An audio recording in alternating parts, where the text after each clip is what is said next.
pertanyaannya adalah gimana caranya kita bisa hidup dalam urapan pelipat gandaan? Apa kunci? Matius 25 ayat 29 kita baca sama-sama. Karena setiap orang yang mempunyai, kepadanya akan diberi, sehingga ia berkelimpahan. Tetapi siapa yang tidak mempunyai, apapun juga yang ada padanya akan diambil daripadanya. Apa artinya saudara? Kata mempunyai, kita bahas dulu kata mempunyai. Ya, dalam bahasa Yunani-nya adalah disebut apa? Echo. Echo itu apa? Bergema, mantul.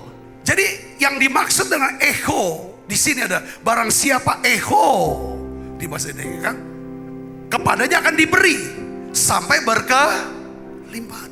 Kalau tidak ada echo, pasti ego.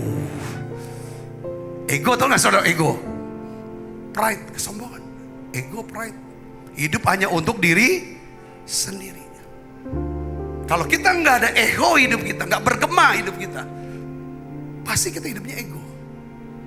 Saya baru tahu saudaraku bahwa Sodom itu saudara, dia dihukum oleh Tuhan. Ya kan, bukan sekedar karena dosa seksual, tapi yang dicatat oleh Alkitab, Sodom itu dihukum oleh Tuhan karena Sodom berlimpah makanannya. Makanan Sodom, makanan anak-anaknya, tetapi mereka tidak memperhatikan orang miskin dan kelaparan. Tuhan menghendaki kita menggunakan milik kepunyaan kita, talenta. Untuk apa saudara?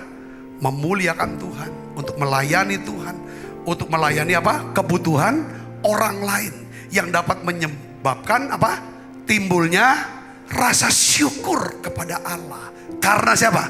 Karena kita. Hal itu yang dimaksud dengan hidup yang bergema.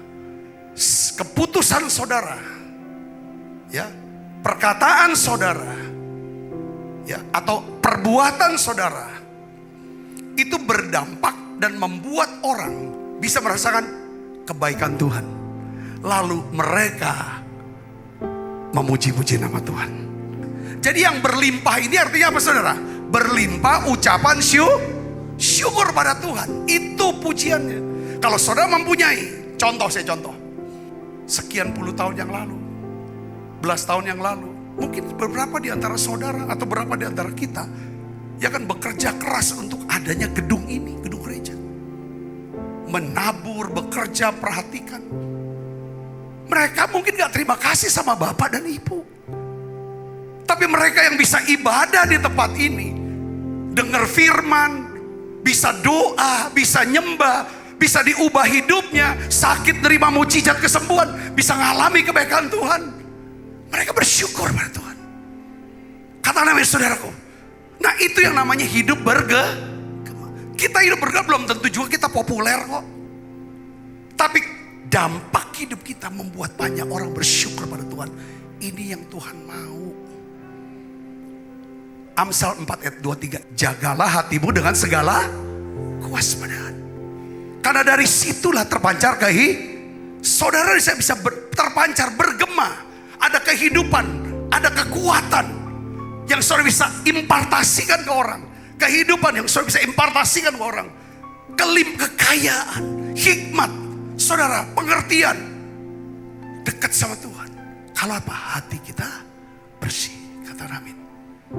Apa yang menyebabkan hamba yang punya nomor 3, dia tidak mengalami, dia tidak jaga hati. Kecewa simpan terus, takut disimpan terus, malas disimpan terus, jahat disimpan terus, terbuang dia. Hati kita itu ibarat sebuah kebun. Kita bisa pilih benih apa yang kita mau tabur.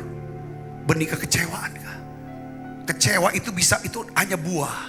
Tapi yang ditabur benihnya itu apa? Benih apa saudara? Kejahatan orang, kesalahan orang, kelemahan orang. Tuntutan-tuntutan yang gak dikerjakan. Itu berbuahkan kekecewaan. Saudara tanam apa?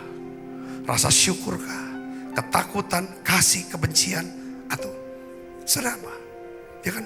Jadi benih apa yang hendak kita mau tabur ke depan ini, saudaraku. Lalu benih apa yang kita sudah tabur?